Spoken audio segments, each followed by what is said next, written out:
نبی پاک علیہ الصلوۃ والسلام کے بعد دیکھا جائے صحابہ کرام میں تو آپ پہلے ہیں. آپ کو کہا جاتا ہے ابو بکر، آپ کی کنیت ہے ابو بکر. ابو کا ایک معنی ہوتا ہے باپ، والد.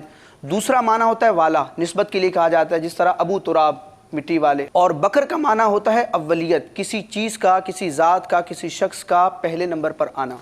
علماء نے اس کی بھی حکمت بیان کی کہ آپ کی جو کنیت ہے ابو بکر، ایک تو اس کی وجہ ہے، ایک حکمت یہ بیان کی کہ حضرت سیدنا صدیق اکبر رضی اللہ تعالیٰ عنہ کی اگر شخصیت پر، آپ کی زندگی اور حالات پر غور کیا جائے تو آپ ہر معاملے میں اول ہیں.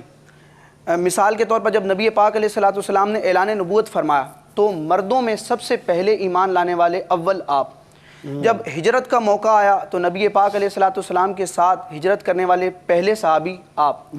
اسی طرح نبی پاک علیہ الصلوۃ والسلام کی حدیث کا مفہوم ہے کہ جب حشر قائم ہوگا، نفخہ ثانیہ پھونکا جائے گا، سور پھونکا جائے گا اور لوگ اپنی قبروں سے نکلیں گے، سب سے پہلے میں تشریف فرما آؤں گا، اپنی قبر سے باہر آؤں گا، اور میرے بعد جو پوری کائنات میں جو اول ہیں میرے بعد وہ ہیں صدیق اکبر.